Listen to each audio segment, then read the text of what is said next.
Welcome back. All right, we're going to go straight out to County Executive Chris Abele with the status on the courthouse. Today we talk about where we are in terms of locations, needs, but it's been great to see your county department heads doing some great work and some great improvising, because they're committed, like I am, to getting this right as fast as we can and as responsibly as we can. There are also going to be two new, much larger generators that are going to go in over here on 10th. The first one is large enough to power everything, and the second is going to be back up to that generator. That's a level of power that we haven't had yet. They're very significant. You can't miss them, pieces of equipment, and that should be able to get us back up to full power, which of course is going to help with the restoration and cleaning. And again, we're working 3 shifts. People are working their tails off as fast as they can.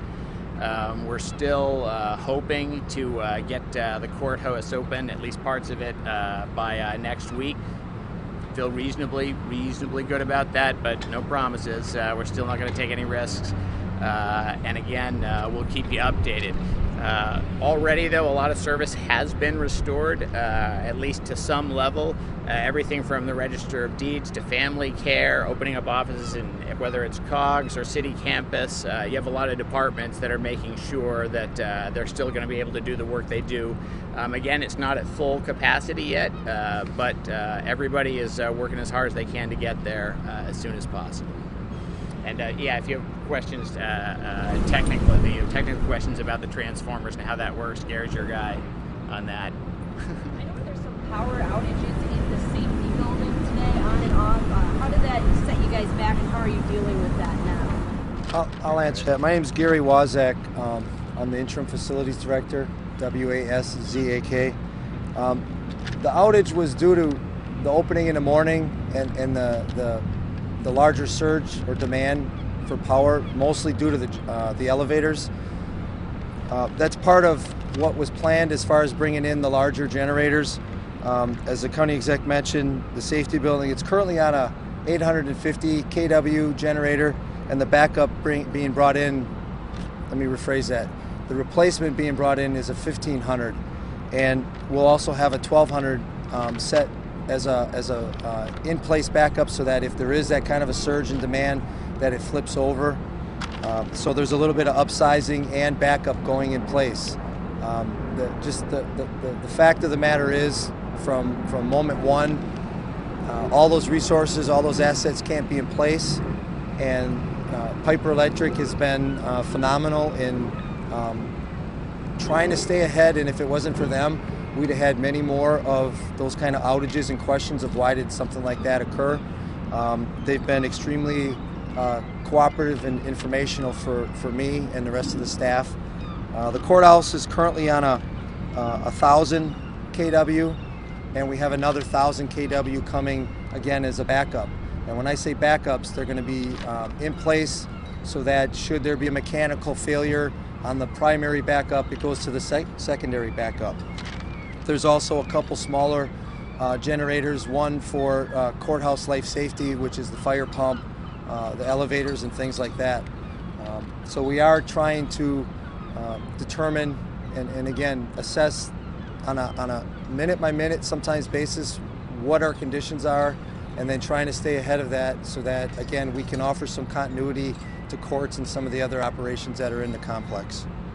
With the situation at the safety building unforeseen, did you open that building prematurely before getting the new, more powerful generators in place? Well, I don't think we opened it prematurely, but given the choice, I'd have preferred to do it 2 or 3 weeks down the road so we could think out all those possibilities. The fact is, we made the decision when we did and felt comfortably safe in opening up. Again, it's one of those things where it's a possibility. We know that can happen, and you know, we took the opportunity we could to open on Wednesday to give again courts the space to function. So you know, we're trying to do the best we can on staying ahead of those situations. When we have part of the decision beforehand at one of the earlier response team meetings, part of the reason we feel urgency, and you've heard this from the chief judge, is that every day that goes by, the backlog, the scheduling backlog grows, and we take that really seriously too. And so we spend a lot of time talking about, okay, how much can we get done with sort of limited functionality at the safety building? Came up with a couple of contingency plans, and we told people, hey, it's going to be a phased-in approach. There might be bumps in the road, but if you guys are all right kind of working with that a little bit, I can tell you that the morning I was on the radio and I said again, hey, good news, safety building's going to be opening today. And then a couple minutes later got a text, power down. I said, okay, hold that thought. But then I got another text, power back up. There's going to be bumps, but it's not stopping people from doing their work. And, the scope and scale of what we're doing here is not insignificant. It's big equipment. These are serious power loads. There's a lot of stuff that needs to go on and off. You can't sort of underestimate. It's important to get this right and to be careful with it. So it's always balancing. Trying to make sure that backlog doesn't build up for courts, that we get services back as soon as possible, and we do it in a responsible way. So those generators should prevent any future disruption to the safety building? That's the idea. The new generators that are coming in are a much larger capacity, and I think they're pretty impressive looking pieces of equipment. But the idea is, again, the main one is power for everything, and that becomes, so everything switches over to that, and then the second of the new ones is back up to the main one. So we're going to be in a much better, it's never perfect, but it's going to be a much better, more sustainable. I want to make it clear that the power generation is from portable units on the street. And though my goal is going to be to make sure that there are no interruptions, and if they are, they're planned and at a time that's convenient for everybody that's in there. The fact is, we're doing the best we can, and there may be other disruptions. So what does it mean for 911 services? Oh, 911 services are fine. That's sort of separate. Well, will they be brought back here? Because aren't they still going through Waukesha? Yeah. Maybe I misunderstood your question. Yeah, they're currently still through Waukesha. We're not going to bring them back here, even though we've got power up, until we've got primary power and backup. We want the redundancy. Again, that's the level of security we need to make that decision. So does that mean it could be weeks before 911 services are brought back here from Waukesha? Hard to say, but I'll just tell you this, I'm not going to bring them back until I know that we have, primary and sustainable backup, and everybody here who knows the equipment is comfortable with it, and not because they've guessed, because we've tested it. And as soon as that happens, we'll bring it back. But, again, I want to reiterate, I've said this before, our friends in Waukesha have been great about working together. They don't want us to do that, to take that risk any more than we do. It's not a game. The important thing is get it right. And that's what we'll do. Can you talk about the cost of bringing in these giant generators, what it costs per day to rent them and run them, and where all this money's coming from to fix up the building every day? Do we have that in reserve somewhere? Well, the specific of, how much does it cost for the transformers, I'm not, I don't know exactly what the specifics are, but what I do know, and as I've said every time we talk, my goals here, there's three. To restore functionality as fast as we can without putting anybody at risk, and then in priority, public safety first, but also to do it in a way that protects taxpayers and gets the functionality we need. Somebody asked, what's the big number going to be? How much is it all going to cost? And I said, no less than it needs and no more than it has to. But here's the good news. The county's got insurance. We've been working right from the beginning with the insurance company and their adjuster, and that's why, with the air quality, I said, there's all these sort of checkoffs. We're not going to get ahead of that. We're not going to put anyone at risk. We're not going to put coverage at risk. We're not going to put taxpayers at risk. It'll be a significant number, and we'll have more details, but, it would be irresponsible now to sort of, make a guess at it. What we're focused on is working as fast as we can every day, a lot of people, 3 shifts, nonstop, to get things back functioning and basically return the services that you guys pay for. So when you talked about opening parts of the building up on Monday, can you kind of explain that a little bit further?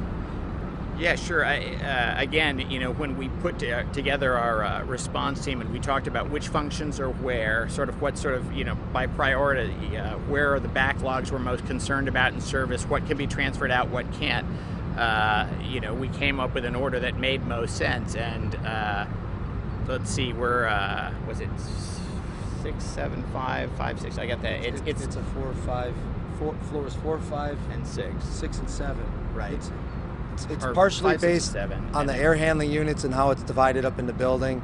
That's got to be coordinated with the restoration and cleaning efforts. There's a lot of moving parts on that, and like we did with the safety building, the goal is going to be, if we can, to get portions of the building open, and if we can, work out priorities, working with the exec's office. And I'm seeing very little of this. I'm letting administration work on it to figure out what we can put in the areas if we can open the building. But again, there's a lot of moving parts, and it all then boils down to air quality. So there's a lot of things we have to make sure are in place. So again, we don't go too early. Yeah. We're about 24 hours since the last news conference. How far along is this building now? How much progress has been made in this last day? And then what percentage and or number of workers are back on the job today? Yeah, I couldn't give you an exact percentage in terms of workers on the job, but I can tell you, a lot of the people who normally work in this building are now in COGS or the city campus or other county locations, or working from home taking calls. Family care, for instance. They've got 40 cell phones. The IMSD transferred the numbers that regular in the courthouse phone numbers to those cell phones so they can keep up with calls. There's a lot of that kind of really, effective, creative, and most importantly, productive improvisation and adapting. But people are working on this. It's not saying, hey, you've got a day off. It's, hey, we have to find a way to make this work and be as productive as we can until we can get to full service. And then with the building, again, we're hoping that we can get 5, 6, and 7, and then part of 4, because it's criminal intake, I think. Part of 4 I'm not sure. open, by next Monday. I'll work. I can't guarantee it. I'll work on the floors. You can work on who goes in. Right. He works on the floors. I work on who goes in. And they let us know when it's okay to go in. But again, the order's being determined based on where are the backlogs we're worried about, what services can be transferred. Again, every decision we're making, we're all thinking about, okay, is this, the best way, safest way, fastest way to get service back to the county. So we're talking about new, bigger generators. What's a ballpark guess as to how long before the building's operating under its own power again? Well, that's a tricky one. That I think will be a longer project because essentially we're going to have to replace all the primary electric in the courthouse here, and that's a big project. I think, I'm not sure, but I think that's going to involve at least some custom work. Again, I'd rather get it right. I'd rather be right than be rushed on that. The good news, though, is that if we have the big generators and we can get the building completely clean, we'll be able to operate the building as, just sort of normal, regular standard operating function while the main electric is going to be replaced. At that point, the main disruption will be, and it's not huge, but the accessibility on 10th. It's probably going to be a while before 10th is completely clear, which has some implications for a lot of the folks who use the building. But once we're on these generators and the building's clean, the new big generators, essentially we can get a lot closer to regular day to day. Weeks, months? Hard to say. We'll let you know.